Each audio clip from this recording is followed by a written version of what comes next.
Começaremos com a retrospectiva mais marcante e pesquisada do ano.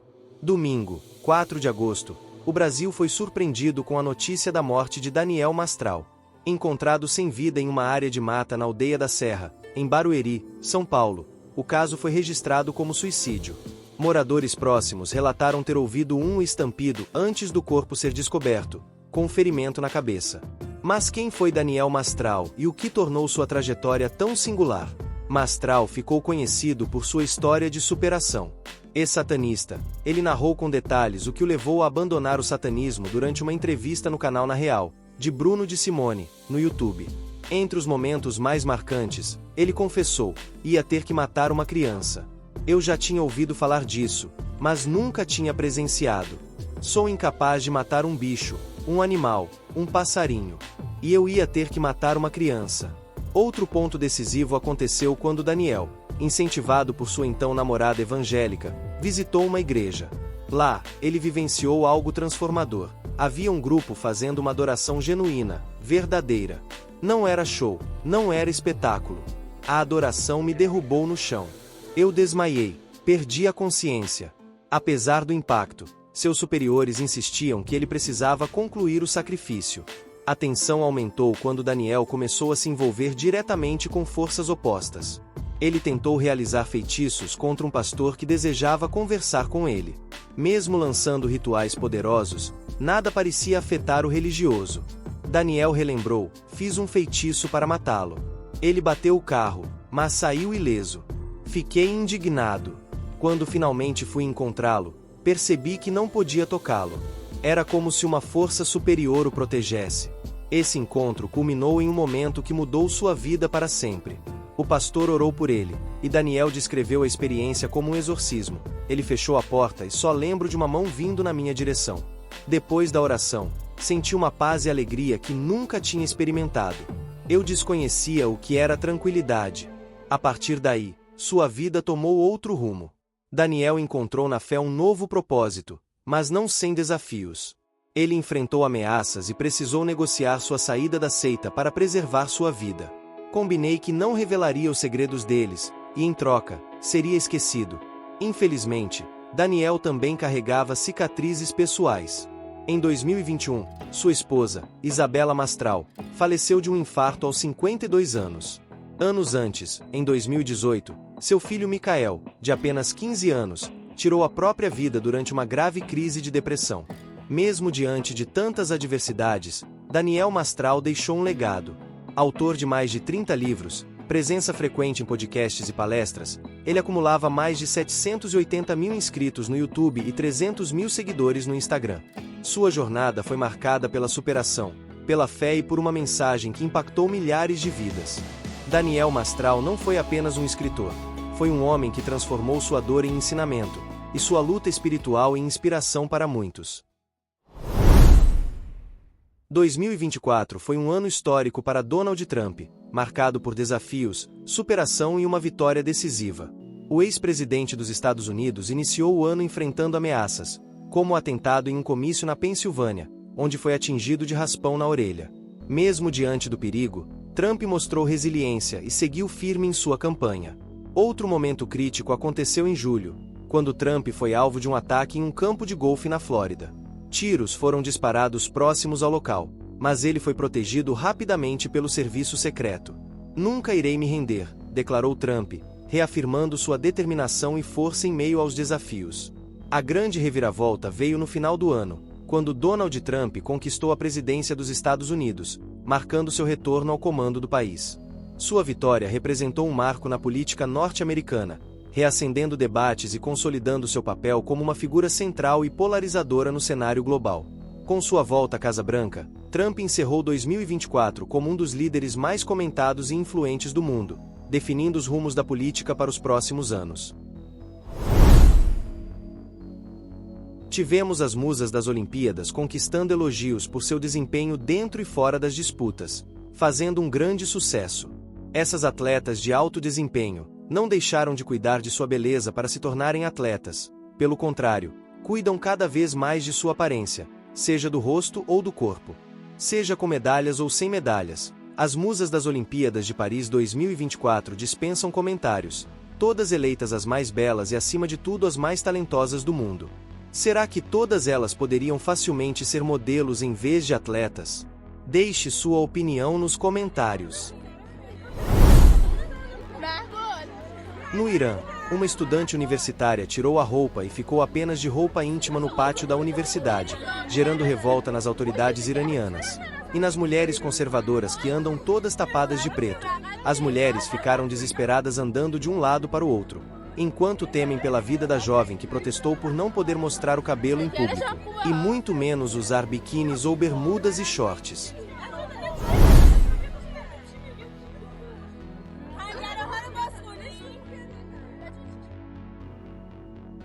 Alguns feitos de Milei em 2024. Redução da inflação e estabilização cambial. Milei adotou políticas de austeridade rigorosas, incluindo cortes substanciais em subsídios de energia e transporte, além de congelar projetos de infraestrutura pública. Essas ações contribuíram para a redução da inflação, que caiu de 13% ao mês para 4,6% em junho de 2024, e para a estabilização da moeda, com a diferença entre as taxas de câmbio oficial e paralela diminuindo para 12%. Equilíbrio fiscal. O governo de Milei alcançou um superávit fiscal trimestral pela primeira vez em mais de uma década. O déficit fiscal afetava o país há mais de um século, disse o The Wall Street Journal. BBC. Fortalecimento da moeda nacional. As políticas econômicas implementadas levaram a uma valorização significativa do peso argentino, que se fortaleceu 44,2% em relação a uma cesta de moedas de parceiros comerciais, tornando-se a moeda com melhor desempenho global em 2024. Essas realizações refletem o compromisso de Javier Milei em implementar reformas econômicas profundas para estabilizar e revitalizar a economia argentina, apesar dos desafios. Cid Moreira, renomado jornalista e apresentador brasileiro, faleceu em 3 de outubro de 2024, aos 97 anos. Ele estava internado no Hospital Santa Teresa, em Petrópolis, Rio de Janeiro, tratando de uma pneumonia e insuficiência renal crônica. Sua morte foi atribuída à falência múltipla dos órgãos. G1. Nascido em Taubaté, São Paulo, em 29 de setembro de 1927, Cid Moreira iniciou sua carreira no rádio em 1944. Tornou-se uma figura emblemática da televisão brasileira como âncora do Jornal Nacional da Rede Globo, posição que ocupou de 1969 a 1996.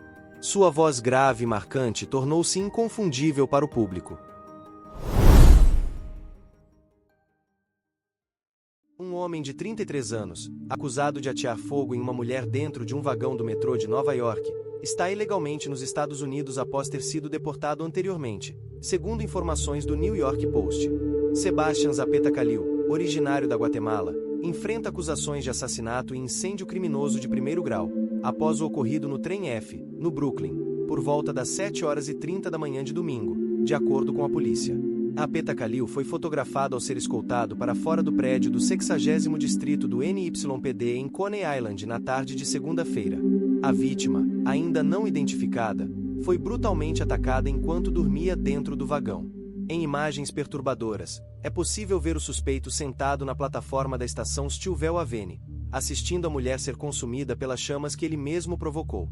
A polícia relatou que o agressor incendiou as roupas da vítima e, em seguida, permaneceu próximo, observando enquanto ela queimava. Em um vídeo registrado por testemunhas, ele é visto até mesmo atiçando as chamas, enquanto outros passageiros filmavam o horror e os policiais na área aparentavam não intervir. Fontes anônimas disseram ao New York Post que Zapeta Calil havia sido deportado em junho de 2018, na fronteira do Arizona. Contudo, não se sabe como ele conseguiu retornar ilegalmente aos Estados Unidos. Ele foi preso novamente na segunda-feira, usando o macacão branco fornecido pela polícia, mantendo-se calado e olhando fixamente para o chão enquanto era escoltado. As imagens do ataque geraram revolta nas redes sociais, com críticas ferozes ao comportamento da polícia. Um usuário escreveu: "Policial passa. Não tira o casaco para apagar as chamas. Não é problema dele. Podemos descobrir quem ele é. O comportamento dele é vergonhoso." Outro comentou: "Não sei o que é mais chocante, a mulher queimando viva ou o fato de o policial passar como se tudo fosse normal." A comissária de polícia, Jessica Tiz, explicou em coletiva que os policiais inicialmente não sabiam que o suspeito ainda estava na estação. Quer dizer que eu tenho que ceder o meu assento na janela do avião porque a criança tá chorando? Deixa eu contar uma coisa pra vocês, que eu trabalho com direito aeronáutico desde 2010. Desde 2016, assento virou um acessório, o que significa que agora ou você paga para marcar o seu assento, ou você vai num assento aleatório escolhido pela companhia aérea. Então, se eu tô sentadinha na janela, é porque eu paguei pelo meu assento para ficar ali, ou dei a sorte da companhia aérea me jogar ali. Fato é que aquele assento, ele é atribuído em regra apenas a um passageiro, correto? Daí chega uma mãe com uma criança chorando e vocês dizem assim: ai, mas o que custa deixar a criancinha viajar na janela do avião, né? Bom, no meu caso, custa uma crise de pânico, porque eu tinha fobia de avião, eu não voava de avião de jeito nenhum, e hoje eu só voo na asa. Eu só vou no avião na asa. Por quê? Porque eu... trocar com uma criança que tá nervosa, porque ela não quer trocar de lugar. Brincadeira, né? Não quer trocar de lugar porque não quer. Eu até perguntei se ela tem alguma síndrome, alguma coisa. Porque se a pessoa tem algum problema, mas a gente entende. Vai ter palma pra ela. A gente entende, mas a pessoa não tem nada, não ter trocado nada. Tô gravando a sua cara. Porque você não tem empatia com as pessoas. E isso é repugnante. No século XXI, a pessoa não tem empatia com uma criança. Porque se fosse um adulto, tudo bem, mas uma criança é demais. Crise na Coreia do Sul. O presidente Yoon Suk-yeol recuou e revogou a lei marcial após veto do parlamento, encerrando um decreto polêmico anunciado poucas horas antes. Na decisão tomada na terça-feira, 3/12, madrugada de quarta, 4/12, em Seul, as autoridades sul-coreanas dissolveram o comando militar que coordenaria a implementação da medida, de acordo com a agência Yonhap. A lei marcial, que confere poderes extraordinários às autoridades militares em casos de emergência, foi considerada inapropriada pelo parlamento, que agora se prepara para votar uma moção de impeachment contra Yoon. Caso aprovada por 2/3 dos 300 parlamentares, a decisão segue para o Tribunal Constitucional, onde 6 dos 9 membros devem concordar para destituir o presidente. A decisão reflete a tensão política no país e o papel crucial das forças armadas na condução de situações emergenciais.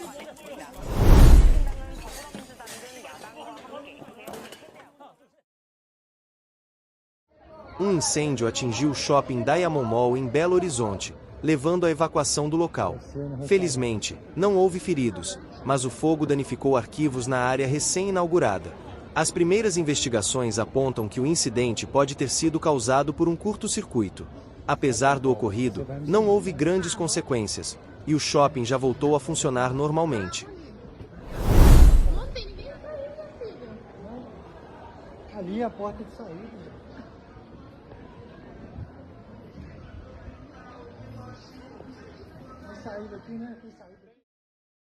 Para ditadores de todo mundo, em especial para o nosso Brasil.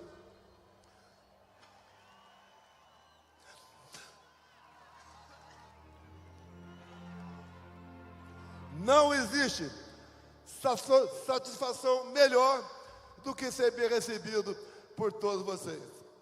Dizer a vocês que isso faz com que nós, políticos de hoje, sejamos diferentes do político de ontem. Até pouco tempo, todos os políticos eram tidos como iguais. Mostramos ao longo dos nossos 4 anos que nós não somos todos iguais.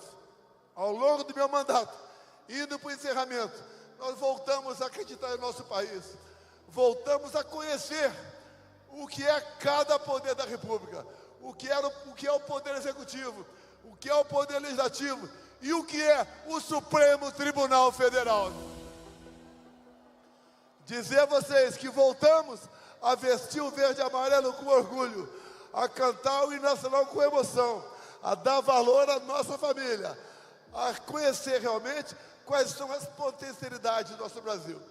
Dizer a vocês que, enquanto presidente, tive um relacionamento o melhor possível com as grandes democracias do mundo. Coisa que acontece exatamente o contrário no dia de hoje, onde o atual governo se mistura, se entrega e se alia a ditaduras de todo o mundo. O nosso Brasil é um país fantástico. Ninguém tem o que nós temos. Temos tudo para sermos uma grande nação, mas devemos botar freio através dos dispositivos constitucionais naqueles que saem, que rompem o limite das 4 linhas da nossa Constituição.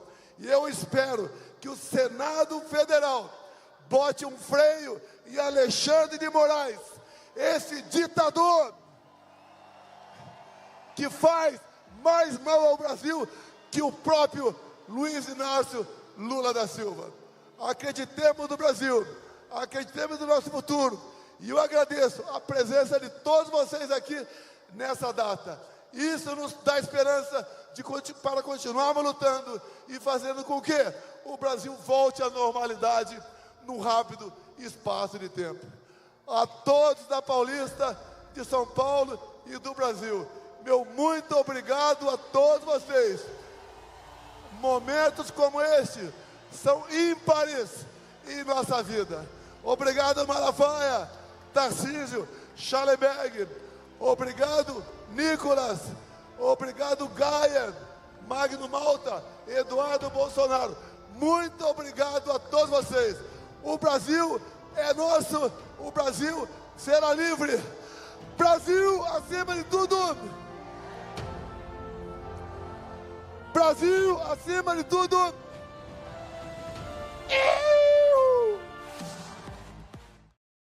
Desse homem não pode prisões políticas continuarem, não pode abolirem o Estado democrático de direito, usando a Constituição e as nossas leis. Por isso, eu vou lutar até o meu último dia de vida pela anistia dos presos políticos, pela liberdade, porque eu não fui eleita para ser capacho de ministro do STF que não tem voto popular. Eu não fui eleita para ser amiguinha dos inimigos da liberdade do povo brasileiro, para dar tapinha nas costas. Eu fui eleita para garantir um futuro para as crianças desse Brasil, para minha filha de 4 anos e para o meu bebê de 11 semanas que está dentro do meu ventre. E é por eles que eu vou lutar, e por cada um de vocês que eu encontro na rua e dizem: não desista, eu não vou desistir. E eu tenho certeza que cada brasileiro de bem estará ao nosso lado, ao lado dos guerreiros da nação. E Alexandre de Moraes tem que cair. O chefe da polícia de Stalin se chamava Beria. E sabe o que ele falava? Mostre-me o homem e eu te darei o crime. É exatamente isso que Alexandre de Moraes faz. Persegue pessoas inocentes e protege quem deveria ser punido com rigor da lei. Não existiu tentativa de golpe, e eles sabem disso. É só uma narrativa para tentar punir o maior líder que esse país já viu, Jair Messias Bolsonaro. Obrigada e fiquem com Deus. Acreditem no Brasil. E aí, senador?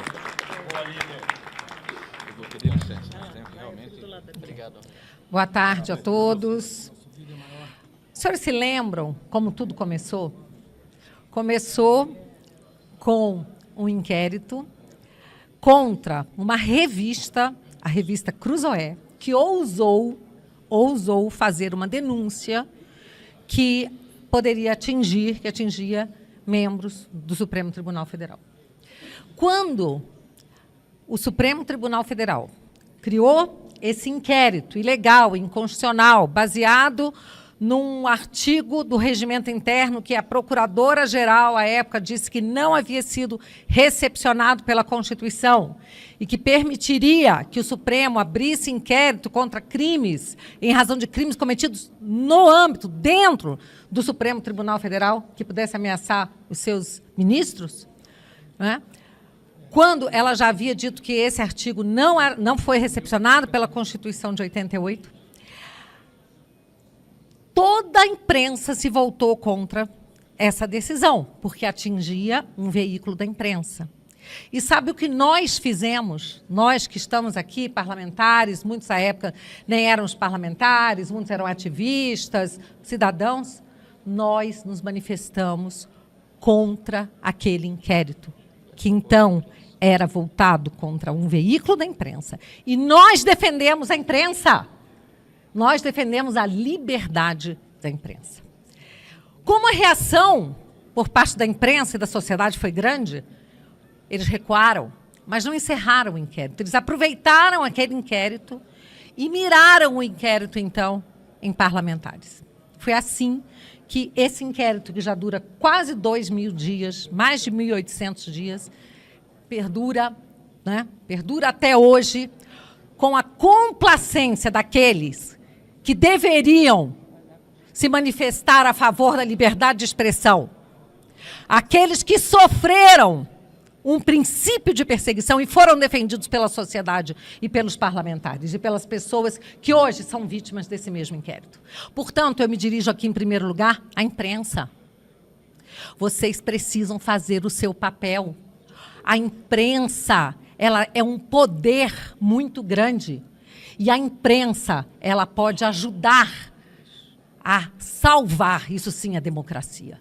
Não é um ministro que conduz inquéritos ilegais que salva a democracia.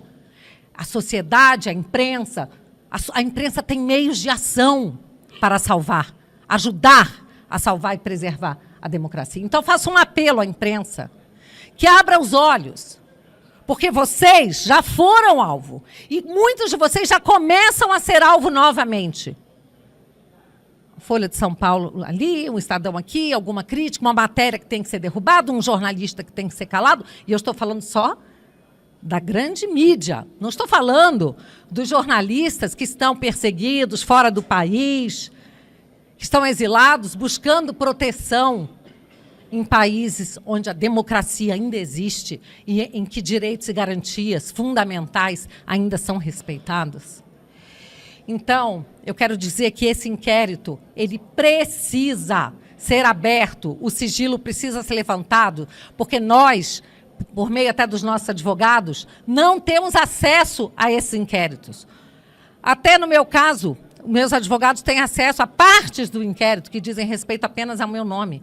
Mas nós somos acusados de... Agora, a nova narrativa que está sendo criada é uma organização criminosa internacional conduzida pelo Elon Musk para destruir e atacar a democracia do Brasil. Isso é uma coisa... parece o teatro do absurdo. Mas é isso que está sendo montado, construído e repetido pela ventríloga do ministro Alexandre de Moraes na Globo News, que fica contando essas historinhas e nos acusando de sermos antidemocráticos. Porém, nós assistimos ontem o Bial dizendo que o Supremo Tribunal Federal praticou atos antidemocráticos e que isso precisa parar. Só que a narrativa ainda, para aqueles que admitem, falam, que têm coragem de dizer que praticaram atos antidemocráticos, dizem assim, mas naquele momento era justificável. Agora precisa parar. Eu digo aos senhores, em nenhum momento foi justificável. Em nenhum momento. Não se protege a democracia com atos antidemocráticos. Não se faz justiça violando-se as garantias fundamentais, como no caso do monarca. Vamos ter que afastar os direitos e garantias fundamentais dele só um pouquinho. Estamos vivendo a democracia relativa ao do porém. A Constituição proíbe a censura, porém, até o dia 30 de outubro vai uma censurinha ali e está tudo bem. A Constituição garante direitos fundamentais. Porém, nesse caso do monarca, vamos afastar os direitos fundamentais um pouquinho e ver no que dá. Então, isso é muito grave. Nós estamos aqui como parlamentares e com a imunidade parlamentar sendo violada. O meu colega Felipe Barros leu um trecho de uma decisão do ministro Celso de Mello. Pois bem, existe uma decisão do ministro Celso de Mello em que ele diz textualmente: jamais se interpreta a Constituição ou a lei contra o texto expresso da Constituição ou da lei. É aquele velho adágio que, quando tem clareza, não cabe a interpretação. E é isso que está acontecendo. A Constituição tem sido rasgada, violada, e nós hoje somos as vítimas dessa injustiça, dessa perseguição implacável. Agora, até estrangeiros começam também a ser incluídos em inquéritos. Isso não vai dar certo. Não vai ficar nada bem. Nada bem, porque o mundo está com seus olhos virados para o Brasil. E hoje não estamos só aqui na República do Brasil, né, somente nós sendo perseguidos sob o aplauso daqueles que deveriam defender a democracia. O mundo está de olho. Muito obrigada. Nicolas, muito bom, Bia. Senhores, boa tarde.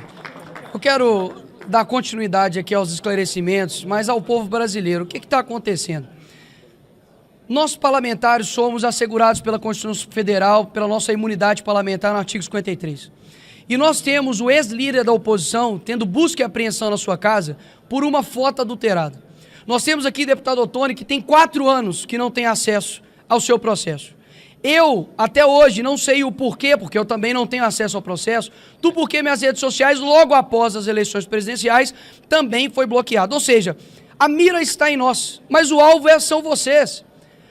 Você lembra quando antigamente as buscas e apreensões eram feitas pela Polícia Federal para poder ver malas de dinheiro da corrupção, para poder ver pessoas que desviavam dinheiro, né, da Petrobras, de estatais? Hoje não. Esses caras literalmente querem tirar e tiram traficantes da cadeia e quer colocar pessoas que pensam diferente na cadeia, horas. Essa é a grande loucura que está acontecendo. Quando nós dissemos há pouco tempo atrás de que o Brasil viraria uma Venezuela, não é no sentido somente econômico, por mais que nós estamos caminhando para isso também, mas é principalmente com relação ao domínio da Suprema Corte. E aqui, o inquérito de Moraes, ele faz exatamente isso. Ele utiliza-se do seu poder para poder calar, para poder censurar, porque nós somos oposição. Se parlamentares não podem dizer o que pensam, muito menos o cidadão comum. E isso daqui que é o que de fato está em perigo. Porque pode passar a impressão de que nós estamos nos defendendo. Os parlamentares estão somente se defendendo das prerrogativas deles, mas não. Nós estamos defendendo, por exemplo, que o doutor Sebastião possa ter a sua liberdade nas redes sociais, para que você, no seu posicionamento, também faça isso da mesma forma. E por que esses inquéritos? Eles colocam em sigilo para poder pressionar e para poder amedrontar a oposição. Agora, olha que contraditório, Sargento Faur. Eles colocam o processo em sigilo, mas eles comentam os autos do processo em rede de televisão nacional. Essa é a grande incongruência. Para que colocar em sigilo, então? Abre-se os processos, para que todos, afinal de contas, os comentem. Porque se nós não podemos ter acesso, eles também não deveriam ter. Agora, Alexandre de Moraes, ele se tornou o investigador, o julgador e a vítima, ao mesmo tempo no processo. Isso é inaceitável. Então, por mais que existem outras pautas importantíssimas para serem discutidas aqui nessa casa, a prerrogativa dos deputados, que são os devidos representantes do povo, assim bem como os senadores, não pode ser deixado de lado. Afinal de contas, uma tirania começa dessa forma. E se você quer saber de fato quem controla os senhores, eu pergunto para vocês, Nicolás Maduro é o quê? Um ditador. Kim Jong-un é o quê? Um ditador. Quem foi Stalin? Também um ditador. Chame Alexandre de Moraes de ditador. E você vai perceber a diferença que há daqueles que de fato controlam a tua opinião e aqueles que de fato não controlam. E nós temos vários cúmplices disso. Nós temos, por exemplo, diversas mídias, diversas jornais que estão em conluio com tudo que está acontecendo. Olha só a que ponto chegou. Nós temos pessoas hoje, eu faço questão de lembrar isso aqui, deputado Marcel Varratem, pessoas que estão sendo condenadas a 16 anos, de forma desproporcional, porque fizeram baderna aqui nessa casa, que a esquerda cansou de fazer. Os black blocs já foram absolvidos pelo que fizeram, tanto aqui quanto em São Paulo. Nós temos o Coronel Naime, que até hoje a sua família pede Pix para poder sustentar. Enquanto isso, nós temos literalmente André do Rap, um dos caras que eram chefões do comando do tráfico organizado, solto, inclusive com seus bens sendo restituídos. Nós temos a DPU, a Defensoria Pública da União, fazendo processo contra o Elon Musk por danos morais à democracia, horas. O que de fato é ataque à democracia, doutor Sebastião? É você falar contra o Lula, é você, por exemplo, dizer que ele é ladrão como eu e deputado Gilvan Federal disse, e nós estamos sendo investigados por isso. O Monark, abriu-se uma investigação por ele porque ele chamou o Flávio Dino de Gordola. Ora, se chama ele de magra fake news, se chama ele de Gordola é o quê? É criminoso, então tem que chamar ele de quê? Olha o nível que nós estamos chegando.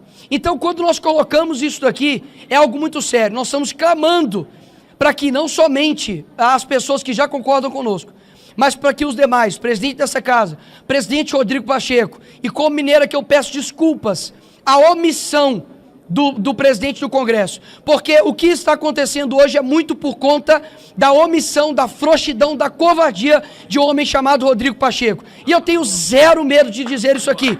Afinal de contas, eu sei as consequências de ter homens fracos em locais de posições fortes. Que é isso que nós estamos vivendo. Enquanto nós estamos aqui na nossa liberdade de fala, tem pessoas sofrendo gravemente, com famílias gravemente sofrendo por conta de um revanchismo jurídico. Chega dessa censura, chega desses sigilos eternos e inquéritos eternos. Nós queremos liberdade para o nosso país e é isso que nós viemos fazer aqui hoje. Muito obrigado.